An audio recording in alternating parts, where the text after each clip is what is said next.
السلام عليكم ورحمة الله وبركاته.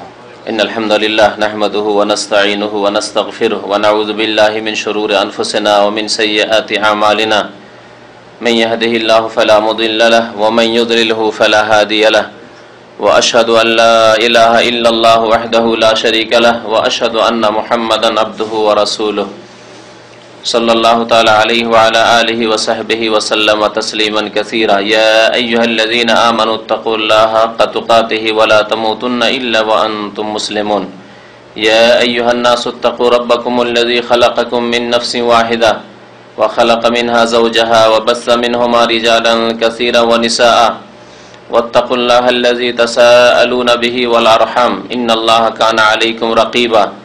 يا أيها الذين آمنوا اتقوا الله وقولوا قولا سديدا يصلح لكم أعمالكم ويغفر لكم ذنوبكم ومن يطع الله ورسوله فقد فاز فوزا عظيما. أما بعد فإن خير الحديث كتاب الله وخير الهدي هدي محمد صلى الله عليه وسلم وشر الأمور محدثاتها وكل محدثة بدعة وكل بدعة ضلالة وكل ضلالة في النار.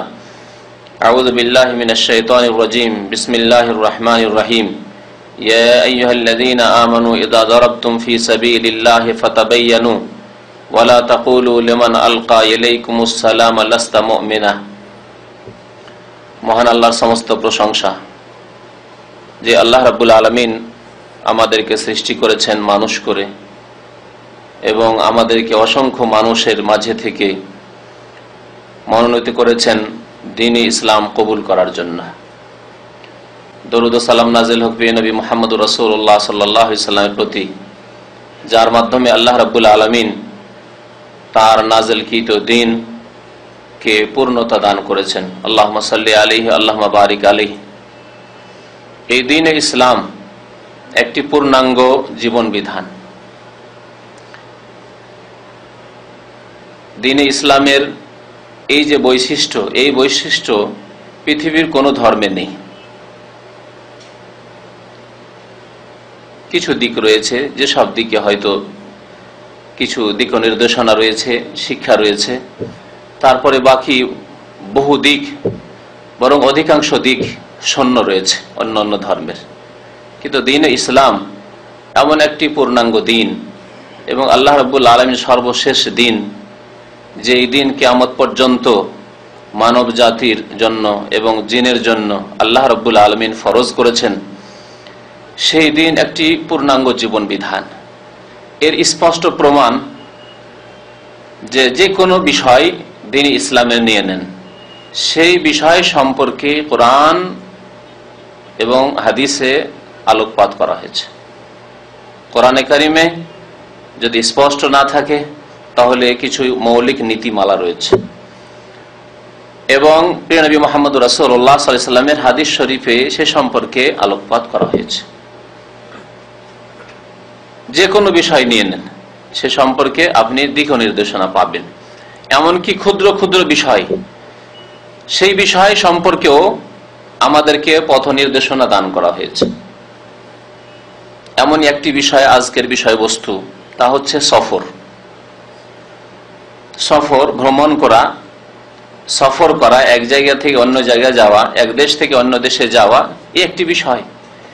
এই বিষয় সম্পর্কে একজন সাধারণ মানুষকে যদি জিজ্ঞেস করা হয় যে সফরের ইসলামিক নীতিমালা কি হতে পারে, তাহলে আপনি দু চারটির বেশি হয়তো যেতে পারবেন না। ইসলামিক নীতিমালা, আপনি একজন মুসলিম হিসাবে সফরে বের হচ্ছেন, কি করবেন, আপনি কি করণীয় রয়েছে সফরের পূর্বে, সফর আরম্ভ করার সময়, সফরের মধ্যে, সফরের শেষ পর্যন্ত, এমনকি সফর থেকে ফিরে বাড়ি আসা পর্যন্ত, ইত্যাদি ইত্যাদি। এই একটি বিষয় যদি নেন সফরের বিষয়, তাহলে হাদিসের আলোকে শুধু 40-এর কাছাকাছি ইসলামিক নীতিমালা রয়েছে, আদব কায়দা রয়েছে। যে আদব কায়দাগুলি, যে নীতিমালাগুলি একজন মুসলিমকে অনুধাবন করা উচিত, সে সম্পর্কে জ্ঞান হাসিল করা উচিত এবং সেগুলির বাস্তবায়ন করা উচিত। তাহলে একটি সফরের বিষয়, যে বিষয়টি অনেক সময় পার্থিব ব্যাপার স্যাপার, আপনার অনেক সফরই পার্থিব সফর, কারণ সফরকে 3 ভাগে ভাগ করা যেতে পারে। নেকির সফর, জায়েজ বৈধ সফর, আর অবৈধ সফর। নেকির সফর হজ উমরা সফর, 3 মসজিদের কোন একটি মসজিদের উদ্দেশ্যে ইবাদত বন্দেগী করার জন্য যাওয়া সফর, নেকির সফর। এছাড়াও নেকির সফর হতে পারে কেউ যদি মাতা পিতার সাথে দেখা সাক্ষাতের জন্য সফর করে যায়, নেকির সফর উদ্দেশ্য সৎ উদ্দেশ্য নেই। স্ত্রী ছেলে মেয়েদের হক আদায় করার জন্য যদি যায় সফর করে, বা তাদের জন্য রুজি রোজগার করার জন্য বিদেশে যদি যায় তাদেরকে ছেড়ে, এগুলিও নেকির অন্তর্ভুক্ত হতে পারে, কিন্তু এগুলিতে নেকির নিয়ত থাকতে হবে, নেকির উদ্দেশ্য থাকতে হবে, নিয়ত থাকতে হবে। এছাড়া জায়েজ সফর, যেগুলি জায়েজ, শরীয়তে বাধা বিপত্তি নেই, নিষেধ নেই, সেই ধরনের আপনার সফর, ভ্রমণের সফর, পৃথিবীর বিভিন্ন জায়গা যেখানে আপনার ফিতনার আশঙ্কা নেই, পাপের আশঙ্কা নেই, সেসব সফর বৈধ সফর।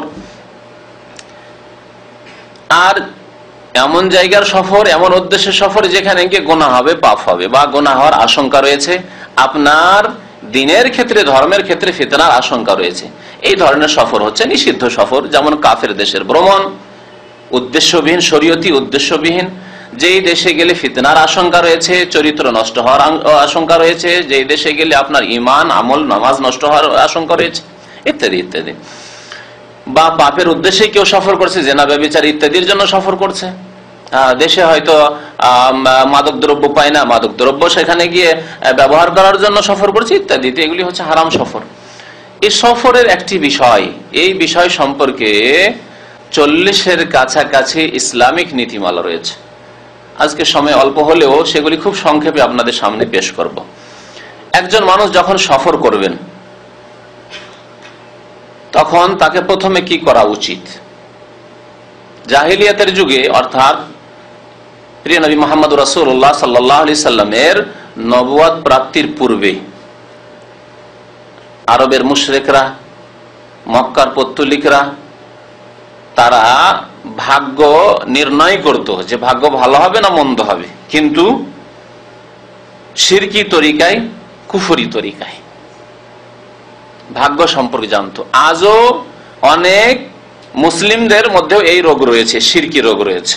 কোন জায়গায় যাবে, কোন সফর করবে, তখন গণকের কাছে চলে গেল হাত দেখাতে, বা তার ভাগ্যের কথা জিজ্ঞাসা করতে, যে আচ্ছা আমি এই তো সফর করতে চাইছি, বা এই চাকরিতে যেতে চাইছি, বিদেশের উদ্দেশ্য করেছি, আমার ভাগ্যটা কেমন হবে। এইরকম শিরকি আকীদা আমল এখনো অনেক নামধারী মুসলিমদের মধ্যে রয়েছে, অমুসলিমদের কথা তো ছেড়ে দেন। তো জাহিলিয়াতের যুগে এইরকমই গণকদের কাছেও যেত, আর ভাগ্য নির্ধারণ করত বিভিন্ন তরিকায়। তার মধ্যে পাখিকে উড়িয়ে দিত, আর তাদের ভ্রান্ত ধারণা যদি ডান দিকে উড়ে যায় তাহলে ভাগ্য ভালো, সফর করা শুভ হবে, আর যদি বাম দিকে উড়ে যায় তাহলে সফর খুব খারাপ হয়ে যাবে, তখন যেত না।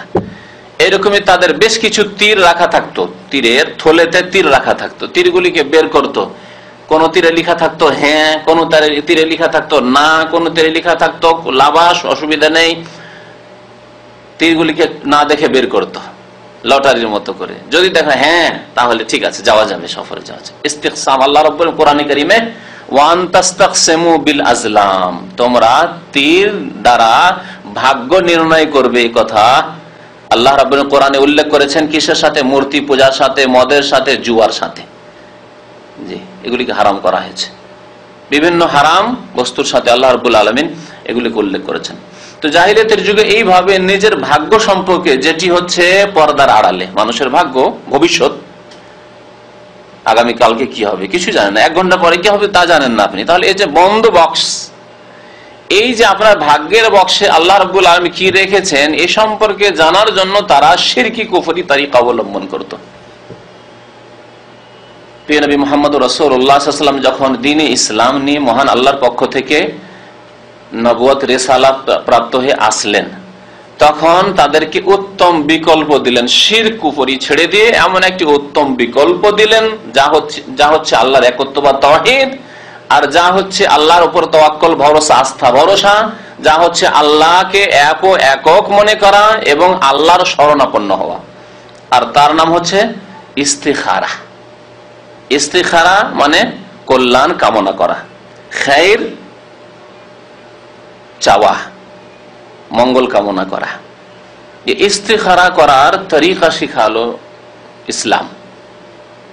নবী মুহাম্মদ রাসূলুল্লাহ সাল্লাল্লাহু আলাইহি ওয়াসাল্লাম বলে, ইযা হাম্মা আহাদুকুম বিল আমর, সহিহ বুখারী শরীফের হাদিস, যখন তোমাদের কেউ কোনো কাজের উদ্দেশ্য করবে, তার মধ্যে একটি সফর, যে কোনো কাজের উদ্দেশ্য, সফরের উদ্দেশ্য করেছেন, চাকরি করব না, ব্যবসা করব না উদ্দেশ্য করেছেন, বিয়ে শাদী করার উদ্দেশ্য করেছেন, চাকরি ছাড়বো না উদ্দেশ্য করেছেন, ইস্তফা দেব না উদ্দেশ্য করছেন, যে কোনো একটি কাজের আপনি নিয়ত করেন, উদ্দেশ্য করেন, ভবিষ্যতে করব এই কাজটি, যে কাজটি আপনার জন্য গুরুত্বপূর্ণ বিষয়, তাহলে আল্লাহর কাছে ইস্তিখারা করা, অর্থাৎ কল্যাণ কামনা করুন। আপনি ফালিয়াসাল্লি রাকাতাইন গায়রাল ফারিদা, ফরজ নামাজ ছাড়া 2 রাকাত নফল নামাজ পড়েন। আপনি 2 রাকাত নফল নামাজ পড়েন। সুম্মা লিয়াকুল, তারপরে ইস্তিখারার দোয়া পড়েন। যেই দোয়াতে রয়েছে বললাম একত্ববাদ, আল্লাহর উপর আস্থা ভরসা, আল্লাহর শরণাপন্ন হওয়া, আল্লাহর কাছে আল্লাহকে কায়মনে ডাকা যে আল্লাহ যদি মঙ্গল থাকে তা আমাকে দাও, ব্যবস্থা করে দাও, আল্লাহ যদি আমার অমঙ্গল থাকে তাহলে আল্লাহ তা থেকে আমাকে বাঁচিয়ে নাও, এই কাজ থেকে আমাকে দূরে সরিয়ে দাও। নবী মুহাম্মদ রাসূলুল্লাহ সাল্লাল্লাহু আলাইহি ওয়াসাল্লাম সেই দোয়া শিখিয়েছেন। সুতরাং আমাদের জীবনে কত যে ভবিষ্যতের কাজ করতে আছি, কত রকমের কাজ করতে আছি, প্রত্যেক মুসলিমের এই ইস্তিখারার দোয়া মুখস্থ থাকা উচিত। নবী করিম সাল্লাল্লাহু আলাইহি ওয়াসাল্লাম ইস্তিখারার দোয়া এই তাকিদের সাথে শিখাইতেন যেইভাবে শিখাতেন কোরআনের সূরা। ইস্তিখারা ওইভাবে শিখাতেন যেমন কামা ইউআল্লিমুনা সূরাতা মিনাল কোরআন, কোরআনের সূরা যেমন শেখাতেন। তাহলে আপনি সূরা নাস, ফালাক, সূরা আপনি ছোট ছোট সূরাগুলি যে আমপারার মুখস্থ করেছেন যে গুরুত্ব সহকারে, সেই গুরুত্ব সহকারে আপনাকে আমাকে ইস্তিখারার দোয়া মুখস্থ করা উচিত। আল্লাহুম্মা ইন্নী আস্তাখিরুকা বিইলমিকা ওয়া আস্তাকদিরুকা বিকুদরাতিকা ওয়া আসআলুকা মিন ফাদলিকাল আযীম ফাইন্নাকা তাকদিরু ওয়া লা আকদিরু।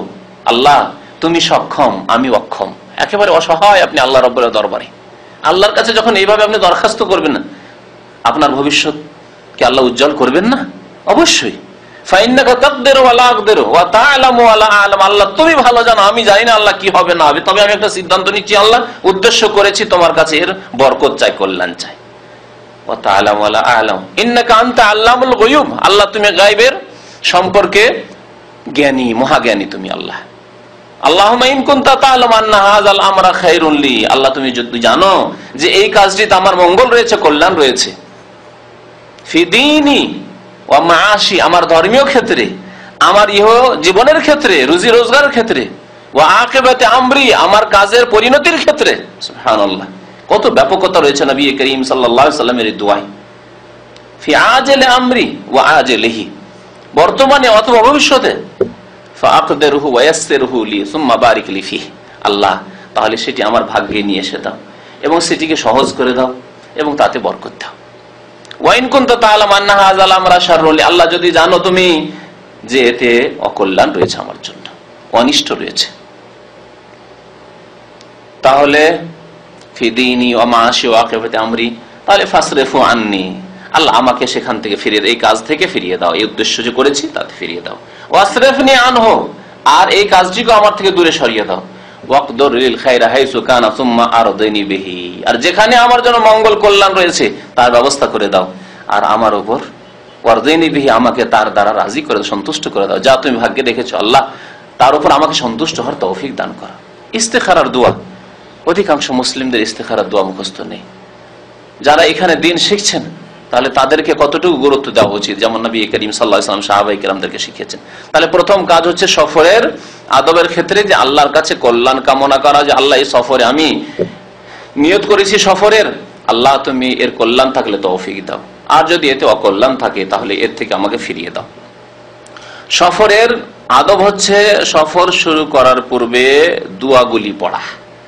এই দোয়াগুলি নবী করিম সাল্লাল্লাহু আলাইহি ওয়াসাল্লাম যেভাবে পড়েছেন সেভাবে পড়তে হবে। নবী করিম সাল্লাল্লাহু আলাইহি ওয়াসাল্লাম যখন সফর শুরু করার জন্য যানবাহনে পাদানিতে পা দিতেন, পাদানি বুঝেন তো না?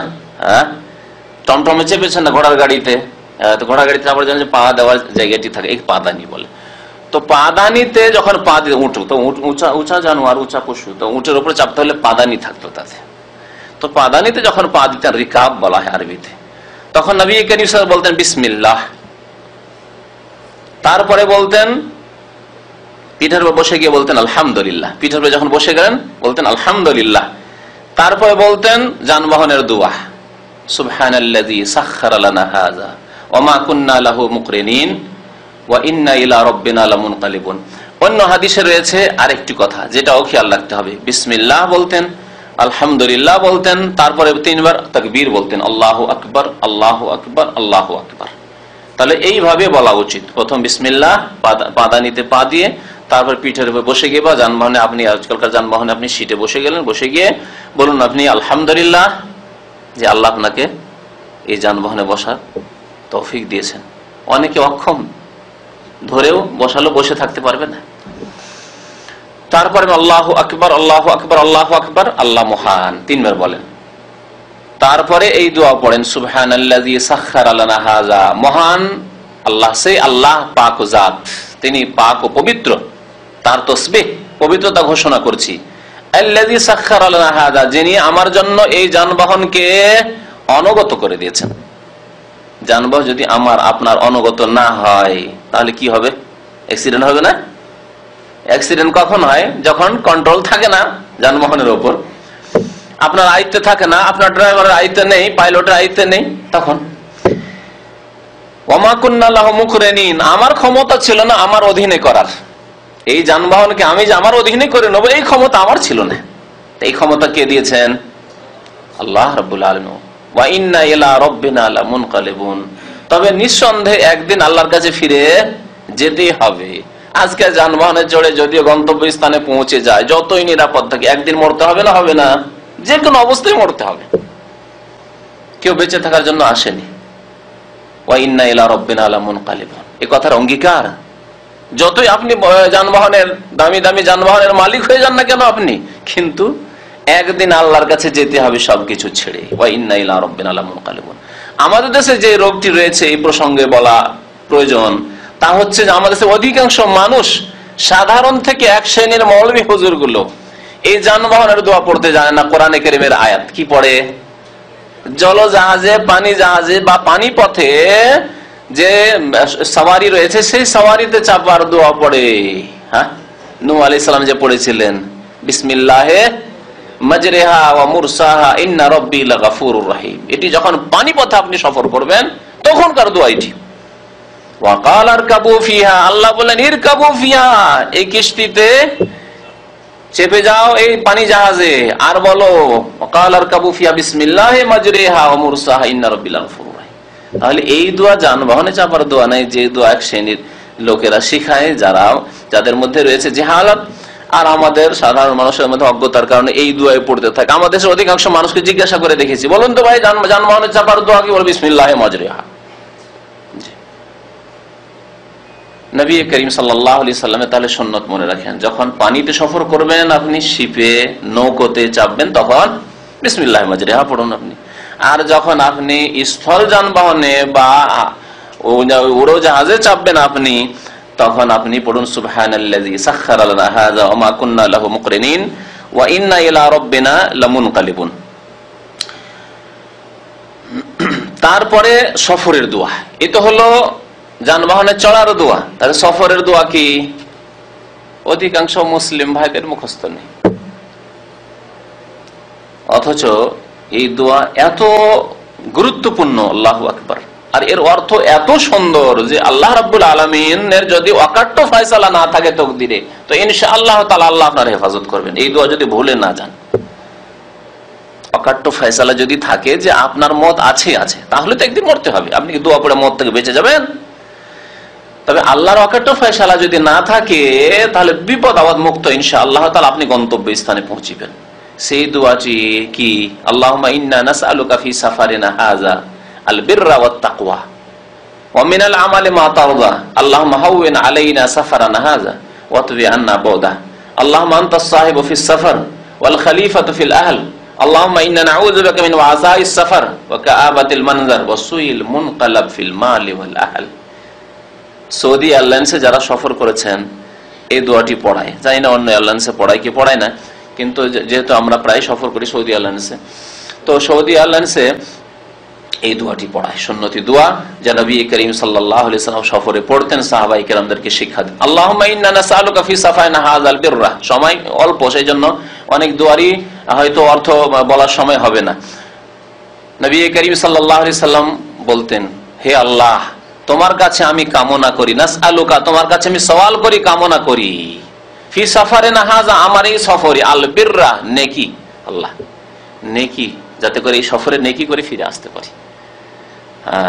যাচ্ছেন কাফের দেশে নেকি করার জন্য, কাউকে গিয়ে দাওয়াত দিবেন, ইসলামের দাওয়াত দেবেন, বীরের কাজে যাচ্ছেন, সাথে পয়সার পয়সা, যদিও মদের দোকানে চাকরি পায়, মদের হোটেলে, যদিও শোরের গোস্ত পরিবেশন করতে হয়, তারপরে পয়সা হলেই হলো, ডলার আর পাউন্ডস হলেই হলো। আল বিররা ওয়াত তাকওয়া, এবং আল্লাহ তোমার ভয়, তোমার তাকওয়া চাই, যাতে করে তোমার ভয় করে আমি সফরে থাকতে পারি, যে উদ্দেশ্যে যাচ্ছি সেখানে গিয়ে বা সেই পথে, সেই সফরে, যাতে করে তাকওয়ার জীবন যাপন করতে পারি, আল্লাহ ভীরুতার জীবন যাপন করতে পারি।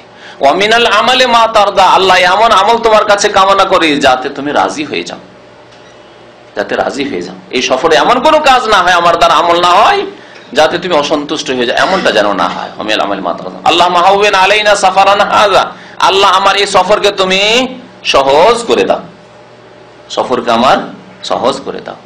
ওয়াতুবি আন্না বুদা, আল্লাহ আমার এই ডিসটেন্সকে, দূরত্বকে তুমি সংকুচিত করে দাও, দূরত্বকে সংকুচিত করে দাও। দূরত্ব সংকুচিত করে কেমন? ডিসটেন্স কম হয়ে যাবে নাকি? হ্যাঁ, কিন্তু ক্লান্তি হবে না, মেহনত হবে না, আপনি ভেঙে পড়বেন না, আপনি সহজে আরামের সাথে পৌঁছে যাবেন। আপনি চিন্তা করুন, আপনার সফরে আল্লাহ না করে এমন না হয় যে দুর্ঘটনা তো হলো না, বেঁচে গেলেন, কিন্তু আপনার যানবাহনের যান্ত্রিক গোলযোগের কারণে আপনাকে কোথাও 10 ঘন্টা 20 ঘন্টা আপনাকে পড়ে থাকে, এয়ারপোর্টে পড়ে থাকতে হলো, হোটেলও পেলেন না, খাবারও পেলেন না, টাকাও নেই পকেটে, তাহলে কি অবস্থা হইতে পারে বলুন দেখি? অতবে আন্না বোধা, এই হচ্ছে দূরত্বকে সংকুচিত করে দেওয়া। অতবে আন্না বোধা। আল্লাহ আনতাস সাহিব ফিস সাফার, হে আল্লাহ তুমি আমার সফরের সাথী। সফরের সঙ্গে কে? একমাত্র আল্লাহ রাব্বুল আলামিন। আপনার কে সাহায্য করতে পারে সফরে? সব অচেনা অজানা, আর অনেকে আপনার জানা থাকলেও হয়তো সে নিজে নিয়ে ত্রাহি নিজে গিয়ে নিয়ে।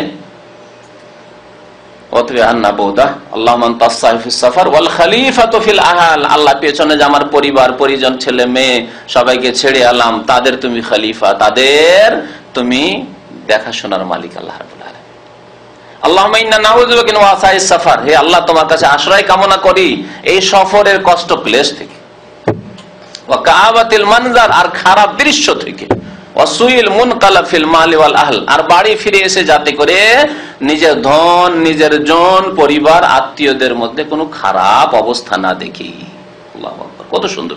নিজের জন্য দোয়া, নিজের উদ্দেশ্যের জন্য দোয়া, নিজের পরিবার যাদেরকে ছেড়ে এলেন তাদের জন্য দোয়া, সবকিছুর জন্য দোয়া। সুতরাং এই দোয়াগুলি প্রত্যেক মুসলিমকে মুখস্থ করা উচিত। সফরের আর একটি আদব হচ্ছে বিদায় নেওয়া আর দেওয়া। বিদায় নেওয়া আর দেওয়া, এই ক্ষেত্রে আপনি আত্মীয় স্বজন যারা আছে, আপনজন যারা আপনার কথা শুনবে এবং যাদেরকে আপনার দায়িত্ব রয়েছে তাদেরকে ভালো কথা শোনানোর, যেমন আপনার স্ত্রী, আপনার ছেলে মেয়ে, তাদের ক্ষেত্রে আপনার দায়িত্ব হচ্ছে তাদেরকে ভালো উপদেশ দেবেন। তাহলে সফরের একটি আদব হচ্ছে যে যাদেরকে ছেড়ে যাচ্ছেন, পিছনে আপনি দেশ থেকে আসছেন, পরিবার ছেড়ে, ছেলে মেয়েদেরকে ছেড়ে, তাদেরকে ভালো উপদেশ দেন।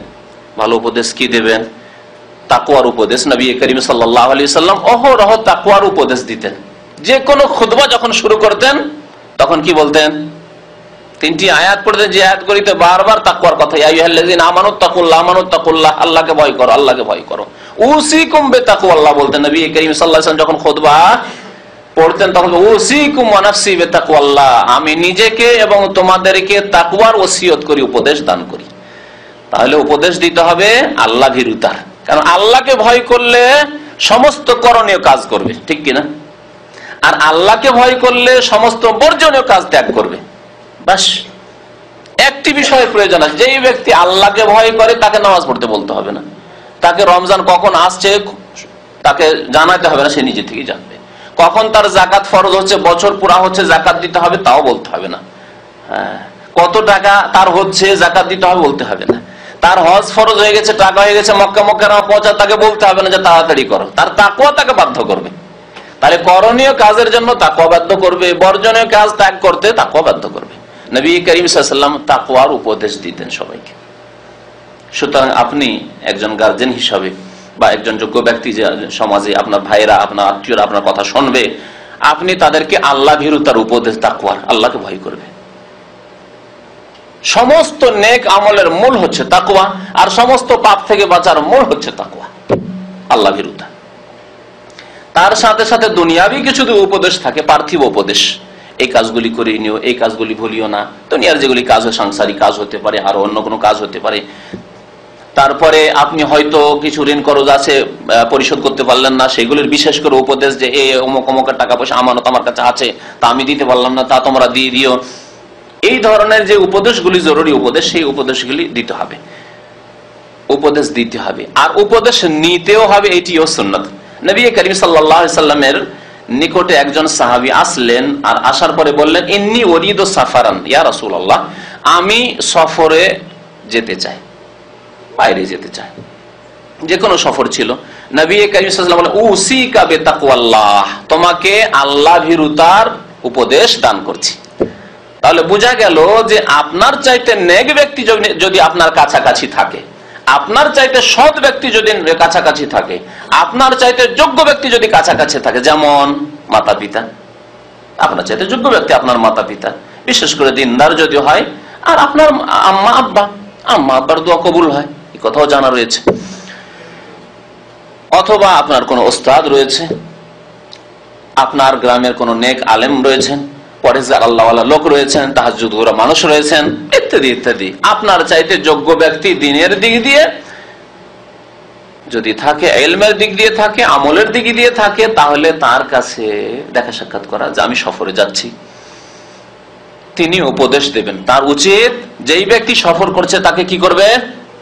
উপদেশ দেবে। নবী কারীম সাল্লাল্লাহু আলাইহি ওয়াসাল্লাম কি বললেন? উসিকা বিতাকওয়াল্লাহ, তোমাকে আল্লাহ ভীরুতার উপদেশ দান করছি।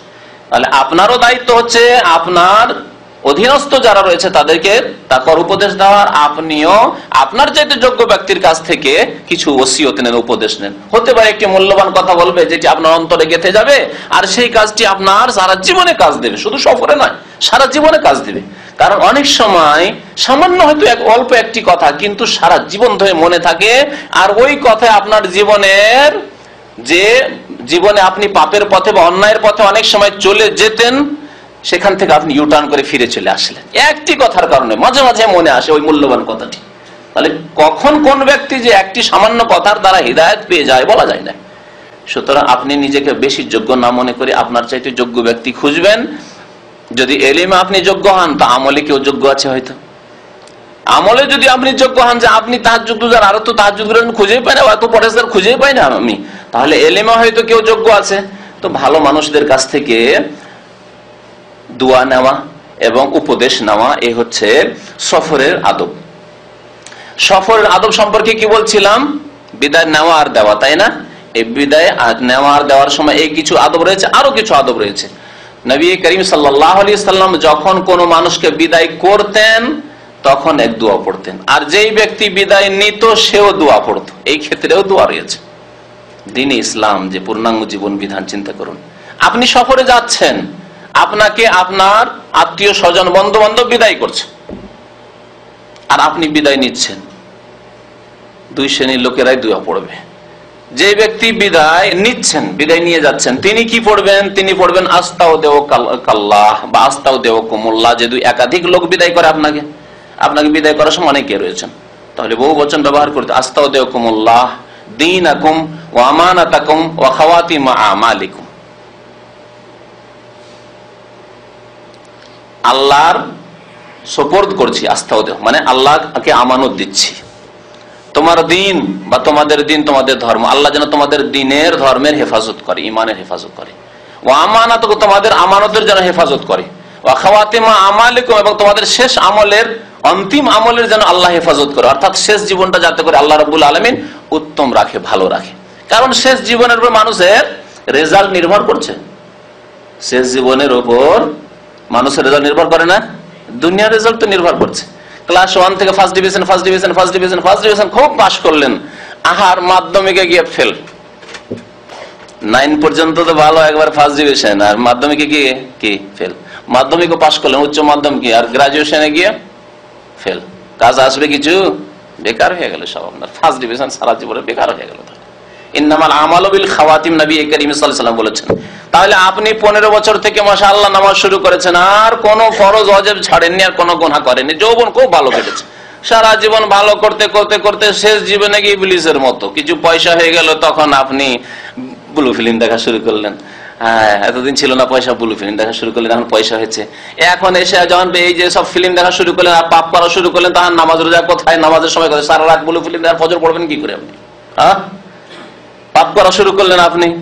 আর এই করতে গিয়ে নারী ব্যবসা শুরু করলেন, ইন্না লিল্লাহি ওয়া ইন্না ইলাইহি রাজিউন। আর কত কি করলেন। অথবা শেষ জীবনে গিয়ে আপনি কোন বালা মুসিবতে পড়লেন, আর কোন বিদাতি মুশরিক আপনাকে শিখিয়ে দিল যে আল্লাহর ওলিদের কাছে গেলে মনের কি হয়, মনের উদ্দেশ্য হাসিল হয়। চলে গেলেন কোন মাজারে গিয়ে বললেন যে হে ওলিয়ে কামাল, হে পীর বাবা মদদ করো, লাইন আশরাকতা লা ইয়াহবাতান্না আমালুকা, সারা জীবনের আমল ধ্বংস করে ফেললেন। ইন্নামাল আমালু বিল খাওয়াত, ইবলিসের মতো হয়ে গেল। ইবলিস এত ইবাদত করেছিল, এত ইবাদত করেছিল, কানা মিনাল জিন, আল্লাহ কোরআনে বলেছেন সে জিনদের অন্তর্ভুক্ত ছিল, কিন্তু আল্লাহ তাকে স্থান দিয়েছিলেন কার সাথে? ফেরেশতাদের সাথে। এই জন্য তো আল্লাহ যখন ফেরেশতাদেরকে সেজদা করতে বলে, তো ইবলিসকেও সেজদা করতে হল, কারণ সাথে আছো, সেজদা করো। সাথে যখন আছো তুমি, জিন হলেও সেজদা করো, ফেরেশতাও সেজদা করছো, তুমিও সেজদা করো। ইল্লা ইবলিস কানা মিনাল জিন, আল্লাহ বলেন ইবলিস কিন্তু সেজদা করলো না, সারা জীবন সমস্ত আমল ধ্বংস করে দিল। শুধু তাই না, ওলামারা বলেছেন যে সে আকাশে যেত, ফেরেশতাদের সাথে আকাশও বসত, জান্নাত পর্যন্ত দেখেছে। এইসব কথা ওলামারা লিখেছেন, আল্লাহু আলাম। তো তারপরে এমন বিতাড়িত হইল দেখা জান্নাত থেকে আর আকাশ থেকে, আল্লাহর রহমত থেকে, যে কিয়ামত পর্যন্ত ওয়াইন্না আলাইকা লানাতি ইলা ইয়াউমিদ্দিন, আল্লাহ কোরআনে বলছেন হে ইবলিস তোমার উপর আমার অভিশাপ, লানত, রহমত থেকে তুমি বঞ্চিত, ইলা ইয়াউমিদ্দিন, কিয়ামত পর্যন্ত, কিয়ামত পর্যন্ত। তাহলে শেষ জীবন খারাপ করবেন না। অনেকে হতভাগা এরকম আছে যে বাবার তরবিয়ত ভালো ছিল, মায়ের তরবিয়ত ভালো ছিল, মাশাআল্লাহ বাড়িতে নামাজ পড়েছে, আর একটু সাবালে যখন হলো বিদেশে আসতে, কলেজ ইউনিভার্সিটিতে আসে শিখলো, তখন বাবা মায়ের তরবিয়ত ভুলে গেল।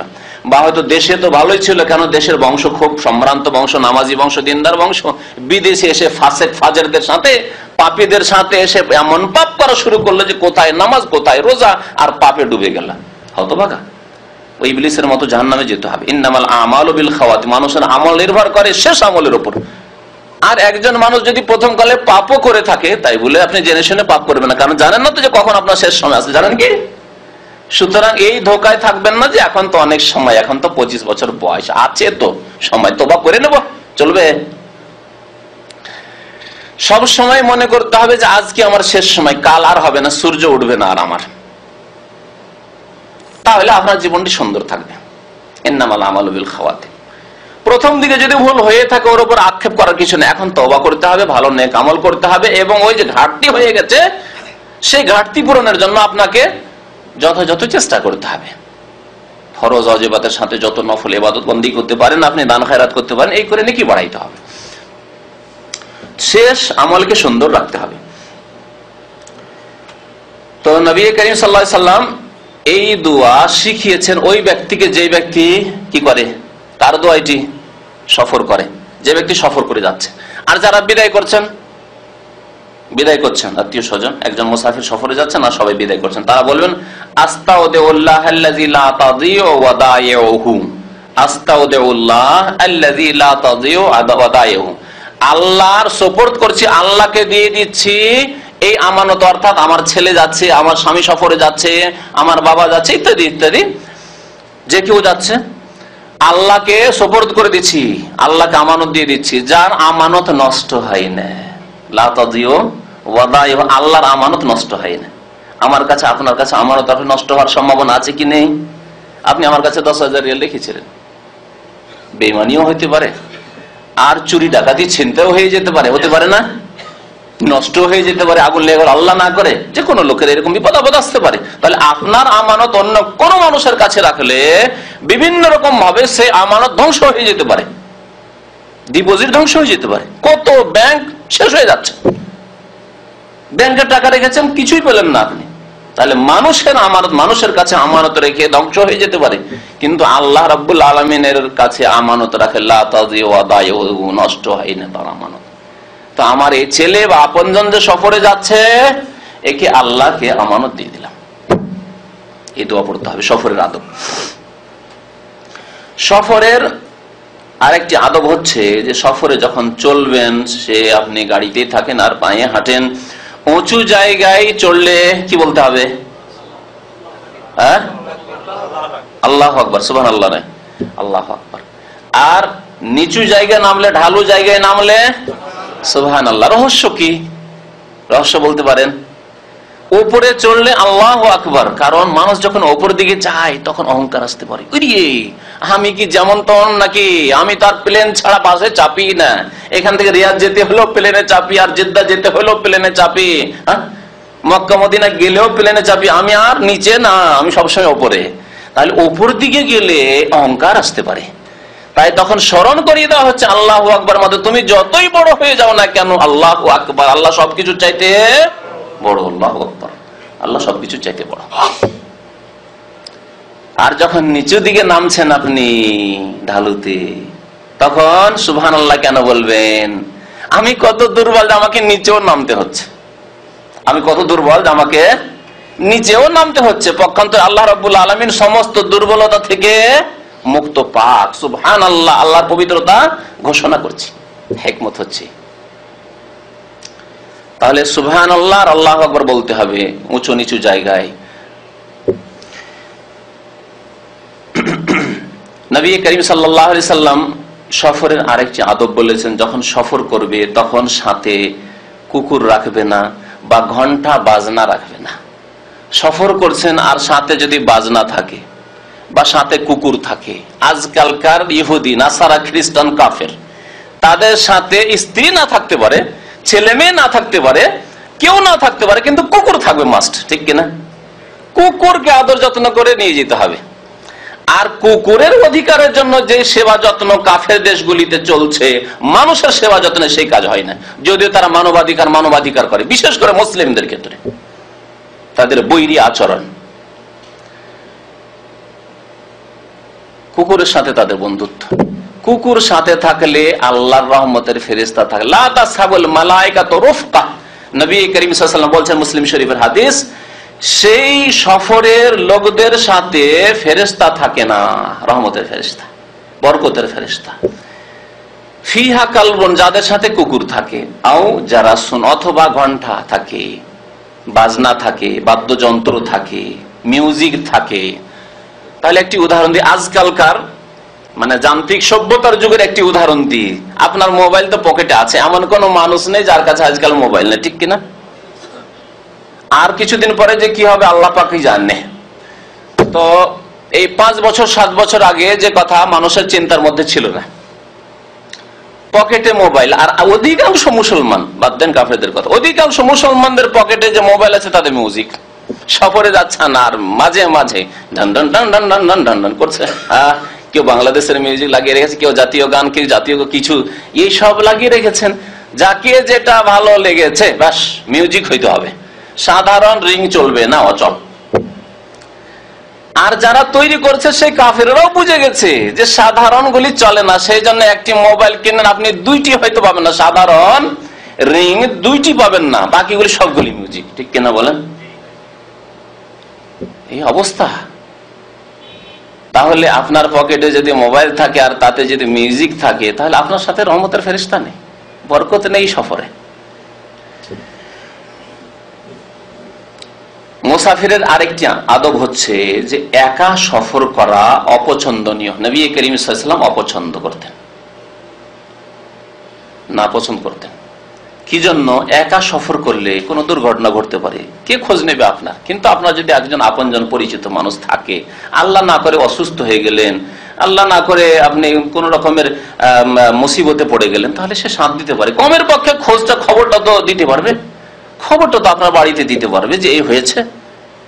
না হলে আপনি গেলেন সফরে আর আত্মীয় স্বজন জানতেই পারলো না যে আমার ছেলে হাইরে কোথায় যে থাকলো, কি যে হলো, কি অবস্থা, যে একটু যদি জানতে পারতাম, আরে মারাই গেল তাও জানতে পারতাম যে কিভাবে মরলো, কিছুই জানতে পারবে না।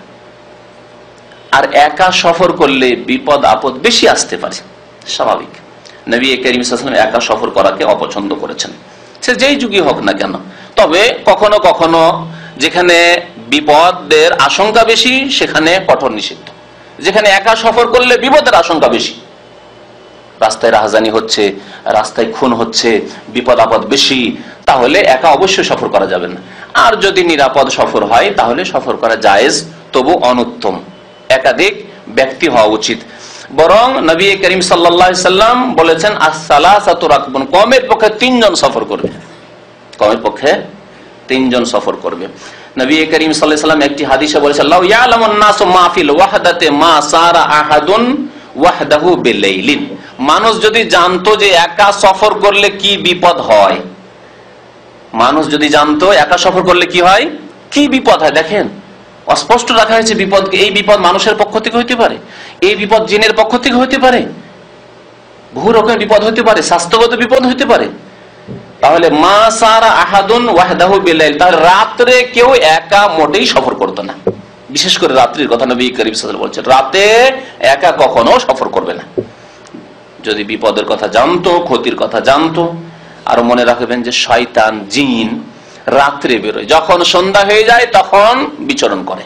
তাহলে জিন শয়তানের পক্ষ থেকে ক্ষতির সম্ভাবনা রাত্রে বেড়ে যায় বেশি, আর একা থাকলে শয়তান বেশি পিছনে লাগে। নবী করিম সাল্লাল্লাহু আলাইহি ওয়াসাল্লাম হয়তো এদিকে ইঙ্গিত করেছেন। আর মানুষ শয়তান যে কত রয়েছে তা তো বুঝতে পারছেন, যা বলার প্রয়োজন করে না। নবী করিম সাল্লাল্লাহু আলাইহি ওয়াসাল্লাম 2 জন সফর করাকে অপছন্দ করেছেন, এমনকি তাই একটি হাদিস আরো বলেছেন যে আর রাকিবু শায়তানুন ওয়ার রাকিবানে শায়তানানে ওয়াস সালাসাতু রাকবুন, একজন যদি সওয়ার করে সে শয়তান, অর্থাৎ শয়তান তার সাথ দিয়ে দেয়, শয়তান তাকে গ্রাস করার চেষ্টা করে, তার ক্ষতি সাধনের চেষ্টা করে। ওয়ার রাকিবানে শায়তানানে, 2 জন যদি সাওয়ারি সফর করে তাহলে শয়তান তাদের সাথে থাকে, সাহস করে, 2 জনের সাথে শয়তান সাহস করে থাকে। ওয়াস সালাসাতু রাকবুন, 3 জন হয়ে গেলে আর শয়তান তখন সাহস করে না।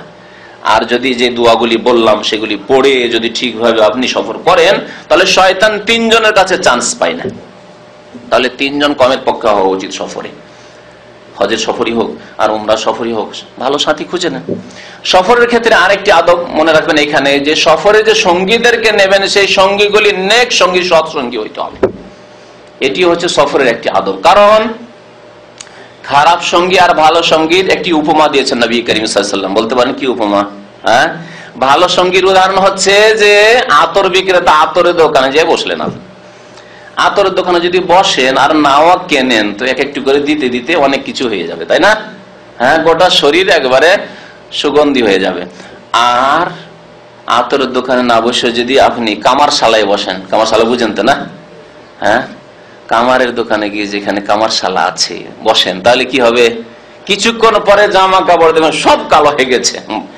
হ্যাঁ, কালি পড়ে জামা কাপড়, শরীর, চেহারা, দাড়ি সব কালো হয়ে গেছে। নবী এই উদাহরণ দিয়েছেন। সুতরাং সৎ সঙ্গী বাছাই করতে হবে। অনেকে বলেন যে খারাপ লোকে হেদায়েত করবো, হেদায়েত করার ক্ষমতা থাকবে, তাইলে তো ক্ষমতাও তো থাকতে হবে হেদায়েত করার। আপনাকে যদি সেই খারাপ লোক হেদায়েত করে দেয় তাহলে কি করবেন? আপনি হজে গিয়েছেন আর সব আধা নামাজি বেনামাজি লোকগুলিকে নিয়ে গেছেন, আর গিয়ে শুধু গল্পই আর গল্প, দোয়া 5 মিনিট করতে বিরক্ত হয়ে যায়। আধা ঘন্টা দোয়া করা তো দূরের কথা আরাফাতে, আর 3 ঘন্টা 4 ঘন্টা 5 ঘন্টা আপনার জোহর আসর একসাথে পড়ে মাগরিব পর্যন্ত দোয়া করা তো দূরেরই কথা। দেখেছি এরকম লোকদেরকে, যারা 5 মিনিট দোয়া করেন তারপরে বিরক্ত, তারপরে দুনিয়ার গল্প গুজব, আর এদিক সেদিক তাকায়, এই মহিলা এই দিক দিয়ে যাচ্ছে ওই দিকে তাকাচ্ছে, এই অবস্থা। বেরিয়ে গেল রাস্তায় ঘোরাঘুরি, আর সময় কাটে না তাদের। তাহলে এইরকম লোকদের সাথে সফর করে কোন নেকিটা আপনি করবেন, যাদেরকে হেদায়েত করতে পারছেন না বরং আপনাকেই গুমরাহের দিকে হেদায়েত করে দিল। হ্যাঁ, সুতরাং ভালো সাথীদের সাথে, আপনার সাথে ভালো সাথী খুঁজেন, নাহলে কমের পক্ষে আপনার মতো ভালো সাথী খুঁজেন, যাতে করে আপনার গাফিলতির সময় আপনার গাফিলতি দূর করে, আপনার অলসতার সময় অলসতা দূর করে, এবং আপনি ভুলে গেলে স্মরণ করিয়ে দেয়। অনেক কথা আছে ভালো আপনি জানেন, তারপরে আপনি ওই দোয়াগুলি ভুলে গেছেন, হয়তো ওই ইবাদতগুলি ভুলে গেছেন, হয়তো ওই জিকির আজকারগুলি ভুলে গেছেন, হয়তো ভালো লোকেরা স্মরণ করিয়ে দেবে যে এই সময়গুলিতে এই দোয়াগুলি করি। ঠিক, সুতরাং ভালো সাথীদের সাথে সফর করতে হবে। আর সফরের আরেকটি আদব এই ক্ষেত্রে যে 3 জন হলেই, 3 জন যদি সফরে থাকেন একজনকে কি করতে হবে? নেতা বানিয়ে দিতে, আমির বানিয়ে দিতে হবে। নবী করিম সাল্লাল্লাহু আলাইহি ওয়াসাল্লাম বলেছে, ইযা কুনতুম সালাসা, তোমরা তিনজন হলে ফালিয়াকুনা আহাদুকুম আমিরান, তোমাদের একজন আমির হয়ে যাবে। আর আমির হয়ে যাওয়ার মানে কি? ব্যাস আমির, ব্যাস আপনাদের নেতা, এই আমাদের আপনি নেতা, কিন্তু ব্যাস এতটুকু না, আর কিছু কি করতে হবে বলুন দেখি? তার আনুগত্য করতে হবে। তিনি বলবেন যে অবশ্য তার দায়িত্ব হচ্ছে আপনাদের সাথে পরামর্শ করা, আর তিনি যদি পরামর্শ নাও করেন, স্বেচ্ছাচারিতা করেন, তারপরেও তার আনুগত্য করতে হবে। কারণ আমির যখন বানিয়ে ফেলেছেন, আনুগত্য করতে হবে। এই সফর পর্যন্ত আমির, আর কত দূর যদি স্বেচ্ছাচারিতা করে, আপনাদের পরামর্শ নাও নেই, কষ্ট দেয় মাঝে মাঝে খাওয়া দাওয়ার ক্ষেত্রে, না উঠা নামার ক্ষেত্রে, গাড়ি থামা না থামার ক্ষেত্রে, ঠিক আছে, কিন্তু তার নেতৃত্ব আর কতক্ষণ? সফরে যাওয়ার আসা পর্যন্ত এতটুকু তো সফর করেন। হ্যাঁ, রাষ্ট্র নেতাদের ক্ষেত্রে কত জীবন ধরে সফর করছেন, এই 5 বছর সফর করলেন, ধৈর্য ধরলেন, তারপরে 5 বছর ধাক্কা দিয়ে আবার উল্টে এলেন, আবার 5 বছর নিয়ে আসলেন, ওই যেই কার সেই আবার নিয়ে আসলেন, আবার সফর করলে সারা জীবনে সফর করতে করতেই চলে গেল। তাহলে আপনি সফরে 2-4 দিনের জন্য সফর করতে গিয়ে একটু সফর করতে হবে না? ধৈর্য ধরতে হবে। তো নেতার আনুগত্য করতে হবে, আনুগত্যের উপরও উপকারিতা রয়েছে। আর যদি দ্বিমত করেন, সফরে যাচ্ছেন আর আমির বলছে যে এখানে থামবো, আমরা এখানে নামাজটা পড়বো, 2 ওয়াক্ত নামাজ পড়বো, আর তারপরে এখানে আমরা খাওয়া দাওয়া করবো, আর আপনাদের একজন বলছে না না না এখন খিদে লাগেনি, এখন খাওয়া দাওয়া করবো না, সামনে গিয়ে ঝগড়া শুরু হবে কি হবে না, সম্পর্ক খারাপ হবে কি হবে না। আর সফরে মাত্র 3 জন কথা বলা, আর সেখানে যদি সম্পর্ক খারাপ হয়ে কথা বন্ধ করে দেন, একজন এইদিকে মুখ করে আর একজন এইদিকে মুখ করে, তাহলে কি অবস্থা হবে? হ্যাঁ, কেউ কারো সহযোগিতা করবে? কর্পোরেশন থাকবে? কোনো সহযোগিতা থাকবে না। আনুগত্য ফরজ। আমিরের আনুগত্য, নেতার আনুগত্যের কথা ইসলামে এইভাবে শেখানো হয়েছে যে সফরের আমির, তারপরে তার আনুগত্য আপনাকে করতে হবে। ওলিল আমরি মিনকুম, তখন সে ওলিল আমর, কোরআনের ভাষায় আল্লাহ রাব্বুল তাকে ওলিল আমর তখন বলেছেন, যতক্ষণ সফরে রয়েছেন। তারপরে সফর করে আপনি কোন জায়গায় অবস্থান করলেন, সফরের মধ্যেই অথবা সফরের গন্তব্য স্থানে গিয়ে কোন জায়গায় অবস্থান করলেন, হতে পারে ক্লান্ত হয়ে গেছেন, 2-4-5 ঘন্টা এখানে আরাম করব, বিশ্রাম করব, অথবা কিছুক্ষণের জন্য নামলেন আপনি, আর বা গন্তব্য স্থানে গিয়ে আপনি কোন হোটেলে নামলেন। এখানে কি দোয়া, এখানে কি দোয়া, বড়ই গুরুত্বপূর্ণ দোয়া এবং বড়ই ফায়দা উপকারিতা রয়েছে এই দোয়ার। প্রিয় নবী মুহাম্মদুর রাসূলুল্লাহ সাল্লাল্লাহু আলাইহি ওয়াসাল্লাম ইরশাদ করেছেন, মান নাযালা মানজিলান, কেউ যদি কোন জায়গায় অবস্থান করে, প্রথম নামলো, অবতরণ করলো, ফাকাল, তারপরে বলল আউযু বিকালিমাতিল্লাহি তাম্মাতি মিন শাররি মা খালাক, আল্লাহর পূর্ণাঙ্গ কালেমার দ্বারা আশ্রয় কামনা করছি, মিন শাররি মা খালাক, সমস্ত সৃষ্টি যা আল্লাহ সৃষ্টি করেছেন, সমস্ত সৃষ্টির কি থেকে? অনিষ্টতের শার থেকে, সমস্ত সৃষ্টির শার থেকে। আল্লাহু আকবার, চিন্তা করুন তো দেখি এই ব্যাপক দোয়ার কথা। সমস্ত সৃষ্টির মধ্যে আপনার হোটেলের বিল্ডিংটি কিনা, গত বছরে হজের সময় হোটেল বিল্ডিং, হাজিদের এক বিল্ডিং ভেঙে পড়ে গেল, কত লোক মারা গেল। মিন শাররি মা খালাক, আল্লাহ যা কিছুই তুমি সৃষ্টি করেছো, সমস্ত সৃষ্টির অনিষ্ট থেকে আমি তোমার পানাহা চাই, তোমার আশ্রয় কামনা করি, তোমার আশ্রয় গ্রহণ করি। আউযু বিকালিমাতিল্লাহি তাম্মাতি মিন শাররি মা খালাক।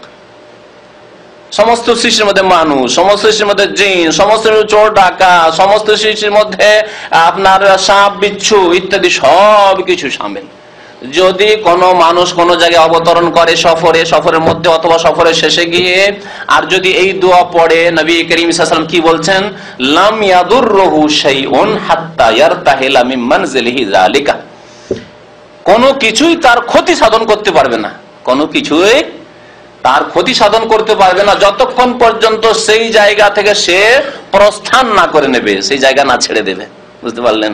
তাহলে আপনি যখনই আউযু বিকালিমাতিল্লাহি তাম্মাতি মিন শাররি মা খালাক পড়ে একটি পেট্রোল পাম্পের নামলেন, বা আপনি একটি হোটেলের নামলেন, কোন জায়গায় নামলেন, কোন এয়ারপোর্টে নামলেন, কোনো কিছুই আপনার ক্ষতি করতে পারবে না। এক শ্রেণীর লোকেরা রয়েছে পেরেশান করে, হয়তো আজকালকার যে ফিতনার জামানা রয়েছে, আপনার দাড়ি দেখে তখন হয়তো তদন্ত করা শুরু করে, লাম ইয়াদুররুহু শাইউন ইনশাআল্লাহ তাআলা। নবী করিম সাল্লাল্লাহু আলাইহি ওয়াসাল্লাম এই হাদিস, কোন এয়ারপোর্টে নামলেন, আপনার চেকিং পয়েন্ট রয়েছে, অথবা আপনার এখানে করে আপনার এখানে কাস্টম রয়েছে, ইত্যাদি ইত্যাদি রয়েছে, আপনার ক্ষতি করার জন্য কেউ হয়তো অবৈধ মানে অন্যায় ভাবে কেউ শত্রুতাবশত কিছু করতে পারে, লাম ইয়াদুররুহু শাইউন, কোনো কিছুই ক্ষতি করতে পারবে না। ঈমান থাকতে হবে আল্লাহর প্রতি, ঈমান থাকতে হবে নবী মুহাম্মদুর রাসূলুল্লাহ সাল্লাল্লাহু আলাইহি ওয়াসাল্লামের প্রতি এবং তার হাদিসের প্রতি। আউযু বিকালিমাতিল্লাহি তাম্মাতি মিন শাররি মা খালাক, বেশি মেহনতের না, এক লাইনও না, এই দোয়াগুলি অভ্যাস করে নেন। সফরের আদব, সফরের আরেকটি আদব বলি। সফরের আদব, রাস্তায় আপনি কোথাও ঘুমাবেন, বিশ্রাম করবেন, যেখানে আপনি বিশ্রাম করবেন সেই জায়গাটি কেমন হইতে হবে এই সম্পর্কে নবী কারীম সাল্লাল্লাহু আলাইহি ওয়াসাল্লাম বলেছেন, ওয়াইযা আররাসতুম ফাজতানিবুত তারিক, যদি সফরে ক্লান্ত হয়ে কোথাও তোমাকে বিশ্রাম করতে হয় তো রাস্তার উপর, যেখান দিয়ে রাস্তা মানুষ চলাচল করে, সেখানে তুমি শুইবে না। রাস্তায় শুইতে নিষেধ করেছেন নবী কারীম সাল্লাল্লাহু আলাইহি ওয়াসাল্লাম। বহু হিকমত রয়েছে, তার মধ্যে একটি হচ্ছে মানুষকে ডিস্টার্ব করা, মানুষ চলাচল করবে আর আপনি শুয়ে পড়েছেন রাস্তার উপর, মানুষকে কষ্ট দেওয়া। আরো একটি দিক রয়েছে, সেই রাস্তা দিয়ে জিন চলতে পারে, আর আপনি, জিন এমন একটি জাতি, আপনি যদি শুয়ে থাকেন আপনার ক্ষতি সাধন করবে। আর এরকম অনেক ঘটনা শুনেছি, মসজিদের গেটের সামনে শুয়ে গেছে, অনেক ভাইদের কাছ থেকে শোনা ঘটনা বলছি। মসজিদে যারা অনেকে শয়, মসজিদে যে দরজা রয়েছে দরজার সামনে শুয়ে আছে, আর রাত্রে জিন নামাজ পড়ার জন্য এসছে, আর আসার পরে দিয়েছে তুলে এক আছাড় একবার। কত লোকের এরকম ক্ষতি হয়েছে। জি, সুতরাং সাবধান, যেটি রাস্তা ছেড়ে দিয়ে মসজিদে শুইতে হয় প্রয়োজন, তাহলে মসজিদের সাইডে শোন আপনি, কিন্তু আপনি মসজিদের দরজার সামনে শুইবেন আপনি না, মোটেই না। তো মানুষের চলার পথে শুইতে নবী করিম সাল্লাল্লাহু আলাইহি ওয়াসাল্লাম নিষেধ করেছেন। কারণও বলেছেন ফাইন্নাহা তুরুকুদ দাওয়াব, কারণ রাস্তা দিয়ে মানুষ ছাড়া, জিন ছাড়া, দাওয়াবের কথা বলেছেন নবী সাল্লাল্লাহু আলাইহি ওয়াসাল্লাম, অর্থাৎ জানোয়ার পশু চলতে পারে, উট আসতে পারে, ঘুমিয়ে আছেন, উট এসে পাঁচা পেলে আপনার কি অবস্থা হবে? হ্যাঁ, কোন পশু হতে পারে। মাওয়াল হাওয়াম বিল্লাইল, এবং রাস্তা দিয়ে সাপ বিচ্ছু চলাচল করে রাত্রে কিন্তু মানুষের রাস্তায় সাপ বিচ্ছু চলাচল করে, আহারের জন্য, আহার খুঁজতে আসে, যে মানুষ এগুলো দিয়ে চলাচল করেছে তো এখানে কিছু খাদ্য পড়ে থাকতে পারে। সুতরাং আপনি রাস্তায় শুইবেন না, নবী করিম সাল্লাল্লাহু আলাইহি ওয়াসাল্লাম নিষেধ করেছেন। সফরের আরেকটি আদব হচ্ছে যে অমুসলিম দেশে যদি সফর করতেই হয় কোনো কারণ, আপনি রাষ্ট্রদূত, তাই যে সফর করতে হবে আপনাকে, রাষ্ট্রদূত আপনাকে আপনার মুসলিম রাষ্ট্র কাফের দেশে পাঠাতে যেতে হবে। আপনি যে আপনার দূতাবাস রয়েছে, দূতাবাসের কোনো আমলা, আপনি চাকরিজীবী মানুষ, সেখানে চাকরি করতে হবে, যেতেই হবে আপনাকে, বাধ্য, সেখানে হয়তো আদেশ পালন করতে হবে। অথবা শিক্ষার উদ্দেশ্যে, এমন শিক্ষা যে শিক্ষা মুসলিম দেশে নেই, অথবা এমন ব্যবসা যে ব্যবসার খাতিরে অমুসলিম দেশে যেতেই হবে, তার বিকল্প কিছু মুসলিম দেশে নেই, ইত্যাদি ইত্যাদি। জায়েজ সফর, এক কথায় অমুসলিম দেশে সফর করছেন, কিন্তু সেই দেশে সফর করলে আপনার কোরআনে কারীম কাফেরদের কবল থেকে নিরাপদ নয়, এমন কাফের দেশ যদি আশঙ্কা থাকে, তাহলে সেই দেশে কোরআনে কারীম মুসহাফ নিয়ে সফর করা জায়েজ নয়।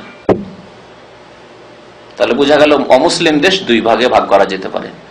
অমুসলিম দেশ, যে দেশে কোরআনে কারীমের বহু কপি রয়েছে এবং কোরআনে কারীম সেখানে বেশ কিছু মুসলমানরা রয়েছে, তাদের ঘরেও রয়েছে, আর সেখানে মসজিদও রয়েছে, আর সেই দেশে অহরহ কোরআনে কারীম নিয়ে সফর করছেন, কোনো অসুবিধা নেই, তাহলে ভালো কথা, জায়েজ আছে, আপনি সাথে করে নিয়ে কাফের দেশে কোরআনের কপি নিয়ে যেতে পারেন। কিন্তু যদি এমন কোন দেশ হয় যে দেশের সাথে সম্পর্ক ভালো নেই মুসলিমদের, বা যেই দেশের লোক কট্টর ইসলামের শত্রু, যে দেশের অমুসলিমরা, সেই দেশে কোরআনে কারীম নিয়ে গেলে কোরআনে কারীমের অবমাননা হতে পারে, তাহলে কোরআনে কারীম নিয়ে কাফের দেশে সফর করা জায়েজ নয়। প্রিয় নবী মুহাম্মদ রাসূলুল্লাহ সাল্লাল্লাহু আলাইহি ওয়াসাল্লাম সম্পর্কে সাহাবীরা বলছেন, ওয়া কানা ইয়ানহা আন ইউসাফিরা বিল কুরআন ইলা আরজিল আদুওয়ে, শত্রুদের দেশে কোরআন নিয়ে সফর করতে নবী করিম সাল্লাল্লাহু আলাইহি ওয়াসাল্লাম নিষেধ করতেন। মাখাফাতা আন ইয়ানালুল আদু, এই আশঙ্কায় যে কাফেরদের হাতে না কোরআন চলে যায় আর কোরআনের অবমাননা না করে কাফের।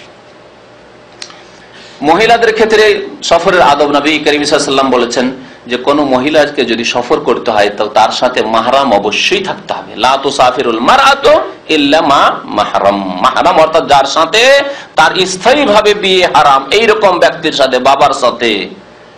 আর সে মহিলা হলে চলবে না, মায়ের সাথে সফর করা যাবে? মেয়ে মায়ের সাথে, মা বেটি সফর করছে, চলবে? আজকাল এইরকম কতই না সফর হচ্ছে। হ্যাঁ, দুই বোন সফর করছে, দুই বোন কলেজে পড়ে ঢাকায়, আর বাড়ি হচ্ছে রংপুর, দিনাজপুর, চিটাগাং, একাই সফর করছে। হ্যাঁ, দুইজন তো একটু বেশি বললাম, একাই সফর করছে আজকাল। আর এই ইসলাম বিরোধিতার জন্য আজকাল ধর্ষণ হচ্ছে। ইসলাম বিরোধিতার জন্য নারীদের আর কোনো সমাজে মর্যাদা নেই। সস্তা হয়ে গেছে। মান সম্মানকে তারা নিজেদের নষ্ট করে ফেলেছে। নবী করিম সাল্লাল্লাহু আলাইহি ওয়াসাল্লাম বলেছেন মাহরামের সাথে এমন সাবালক পুরুষ হতে হবে, নাবালক হলে চলবে না।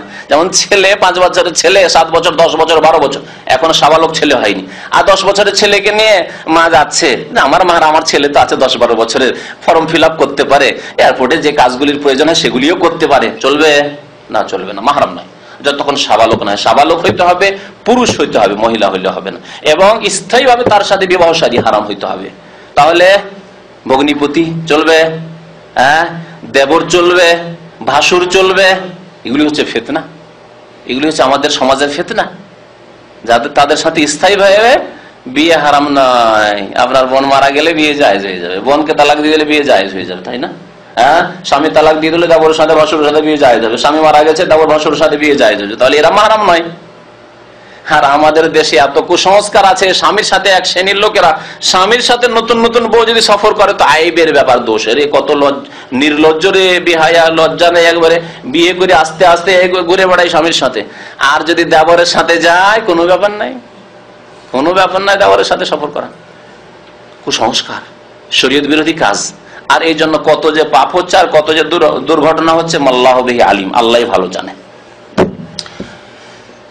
তো সফর করতে হবে মাহরামের সাথে, মাহরাম ছাড়া মহিলাদের সফর করা যাবে না। আর এইরকম কুদৃশ্য দেখেছি আমি, মহিলা একাই সফর করছে বাসে, আর তাকে নিজে ছিনিমিনি খেলা করছে কন্ডাক্টর বাসের, তার পাশে বসছে আর তার সাথে কি ছিনিমিনি করছে, আসো আসো তাকে টেনে নিয়ে মিষ্টি খাওয়াবে, জবরদস্তি আসে যাবে না, তাকে টানা আঁচড়া শুরু করেছে। আর বাসের লোকেরা সব মুসাফির, কে কি বলবে? জি হ্যাঁ, কি করে আজকালকার এই মহিলারা একাই সফর করতে এই সাহস করে? আর ধর্ষিতা হচ্ছে এই কারণে, এই যে যত ধর্ষণের ঘটনা তার পিছনে একাই সফর করা রয়েছে। কোনদিন হতে পারে না যে একজন সাবালক মাহরাম তার সাথে রয়েছে আর ধর্ষণের সাহস করবে, এইরকম সাহস কোন ব্যক্তি করতে পারবে না। নবী করিম সাল্লাল্লাহু আলাইহি ওয়াসাল্লামের নাফরমানি করলে এইরকম শাস্তি দুনিয়াতে আসবে, আর আখিরাতে তো রয়েছে। সফরের আর একটি আদব হচ্ছে যে সফর যখনই শেষ হয়ে যাবে তাড়াতাড়ি সফর শেষ করার চেষ্টা করেন, সব করা সফর করিয়েন না আপনি। আর সফর শেষ হলে তাড়াতাড়ি বাড়ি ফিরেন, আপনি গন্তব্য স্থানে ফিরে যান।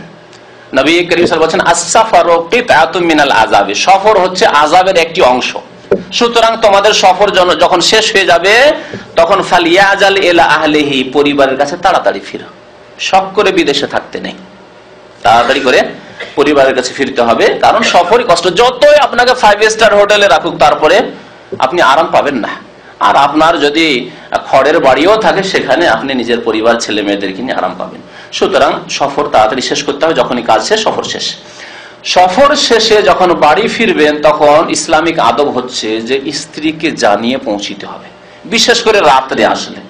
দিনে আসলে যদি না জানার ব্যবস্থা থাকে, জানাবার কোনো ব্যবস্থা নেই, তাহলে অসুবিধা নেই। কিন্তু রাত্রে আসলে নবী করিম সাল্লাল্লাহু আলাইহি ওয়াসাল্লাম স্ত্রীর কাছে রাত্রে সফর থেকে যদি দীর্ঘ 2-3 দিনের নয়, 10 দিন 20 দিনের, মাসের 2 মাসের 2 বছর পরে, তাহলে না জানিয়ে হঠাৎ করে রাত্রে গিয়ে হাজির বাড়িতে, এই কাজ করবেন না। পরিবারের কাছে, স্ত্রীর কাছে বিশেষ করে বলা হয়েছে। নবী করিম সাল্লাল্লাহু আলাইহি ওয়াসাল্লাম ইরশাদ করেছেন নাহা আইয়াতরুকা রাজুলু আহলাহু লাইলান, সাহাবারা বলছেন নবী করিম সাল্লাল্লাহু আলাইহি ওয়াসাল্লাম নিষেধ করতেন যে কোন মানুষ রাতে তার পরিবারের কাছে গমন করবে সফর থেকে এসে। তাহলে আজকাল যখন জানাবার ব্যবস্থা হয়ে গেছে, টেলিফোন মোবাইল রয়েছে অথবা টেলিগ্রাম, যেইভাবে হোক যদি জানিয়ে দিতে পারেন যে অমুক তারিখে রাত্রে আসছি, তাহলে অসুবিধা নেই। আর যদি না জানিয়ে থাকেন তাহলে যাবেন না। নবী করিম সাল্লাল্লাহু আলাইহি ওয়াসাল্লাম যদি কাছাকাছিও মদিনার পৌঁছে যেতেন তারপরেও বাইরে অবস্থান করতেন, মদিনার বাইরে, তারপরে দিনে সকালবেলা গিয়ে মদিনা মুনাওয়ারায় প্রবেশ করতেন। এই ছিল নবী করিম সাল্লাল্লাহু আলাইহি ওয়াসাল্লামের সুন্নাত। বড় হিকমত রয়েছে, বড় হিকমত রয়েছে। কারণ স্বামী যখন নেই, স্ত্রী হয়তো সেজে নেই, শরীরে হয়তো ময়লা মাটি লেগে রয়েছে, শরীরে হয়তো দুর্গন্ধ রয়েছে, আজকে হয়তো স্বামী নেই, গোসল করেনি, হয়তো দুশ্চিন্তা রয়েছে আমার স্বামী যে কোথায় আছে, কি অবস্থায় আছে, গোসলই করেনি, আর হঠাৎ করে গিয়ে পৌঁছে গেলেন, আর যেতেই দুর্গন্ধ, ঘরে দুর্গন্ধ, ঘরকে পরিষ্কার পরিচ্ছন্ন করেনি, এই অবস্থায় হয়তো থেকে গেছে। তাহলে আপনার ঘৃণা হয়ে গিয়ে তালাক পর্যন্ত এর পরিণতি পৌঁছিতে পারে। জি, এছাড়াও সন্দেহের ব্যাপার স্যাপার, জি, শয়তান আপনার অন্তরে অস্বস্তা সৃষ্টি করতে পারে। হঠাৎ করে রাত্রে আপনি বাড়িতে পৌঁছেছেন আর একটি বিড়াল ছিল, বিড়ালটি হঠাৎ আওয়াজ করে লাফ দিয়ে পালিয়ে গেল, ভাবলেন যে কোনো পুরুষ লোক ছিল, আল্লাহ না করে যে ব্যক্তি আমার ঘরে ঢুকেছিল পালিয়ে গেল আমার আওয়াজ শুনে, বুঝতে পারলেন? এইভাবে শয়তান ধোঁকা দেয় মুসলিমকে, আর যার কারণে সারা জীবনটি আপনার অশান্তি আর অশান্তি জাহান্নামে পরিণত হয়ে গেল। সন্দেহের চোখে দেখছেন, হয়তো রাখলেন না, তালাক দিয়ে দিলেন এই সন্দেহের ভিত্তিতে, অথচ কোনো মানুষ ছিল না, বিড়াল ছিল অথবা কুকুর ছিল। আর না হলে সারা জীবন শুধু সন্দেহ নজরেই দেখতে থাকেন একটি সতী নারীকে। আল্লাহু আকবার। যার কারণে কত যে জুলুম অত্যাচার করলেন, আর কত যে অকথ্য ভাষা তাকে বললেন, ওই রাগে যে সন্দেহ ঢুকে রয়েছে, অসওয়াসা শয়তান ঢুকিয়ে দিয়েছে, যার কারণে নবী করিম সাল্লাল্লাহু আলাইহি ওয়াসাল্লাম রাত্রে যেতে নিষেধ করেছেন স্ত্রীর কাছে। সফরের এছাড়াও বহু আদব রয়েছে। নবী করিম সাল্লাল্লাহু আলাইহি ওয়াসাল্লাম যখন সফর থেকে ফিরতেন তখন প্রথম বাচ্চাদের সাথে দেখা, নাবালক ছেলেদের সাথে দেখা সাক্ষাৎ করতেন, আদর করতেন, তাদেরকে চুমন দিতেন। ছেলে মেয়ে যারা রয়েছে, নিজের ছেলে মেয়ে, নিজের ভাইয়ের ছেলে মেয়ে, নিজের হয়তো বোনের ছেলে মেয়ে, এই নাবালক ছেলে মেয়েরা যারা রয়েছে তাদের প্রথম আদর যত্ন করা উচিত, তাদেরকে স্নেহ করা উচিত। তারপরে আপনি আপন ঘরে ঢোকেন। এমনটা নয় যে সরাসরি গিয়ে একবারে ঘরে ঢুকে পড়লেন, আর আপনার ছেলেরা আশা থেকে গেল যে আমার আব্বা একটু আদর করবে, মেয়ের আশায় থেকে গেল যে আব্বা কথা বলবে, আব্বার সাথে একটু কথা বলবো। আপনার হয়তো ভাগ্নিরা রয়েছে, আপনার ভাতিজা ভাতিজি রয়েছে, তারা আশাতেই থেকে গেল চাচার সাথে মামার সাথে কথা বলবো, না, সুযোগ দিলেন না, না, এটি করবেন না। বাচ্চাদের একটু আদর করে নেন, তারপরে আপনি নিজের ঘরে প্রবেশ করেন। নবী করিম সাল্লাল্লাহু আলাইহি ওয়াসাল্লাম যখন বড় সফর থেকে আসতেন তখন মুআনাকা করতেন, সালাম তো করতেন, মুসাফাও করতেন, তার সাথে মুআনাকা মানে কোলাকুলি করতেন। মুআনাকা অনক থেকে, অনক গর্দনে গর্দন মিলানো, অর্থাৎ কোলাকুলি করতেন। তাহলে সফর থেকে আসলে কোলাকুলি, আর ঘন ঘন কোলাকুলি যে এক শ্রেণী আরবদের মধ্যে রয়েছে, যেটি নেই, কিন্তু এটি এদের ট্রেডিশন, প্রথা মাত্র।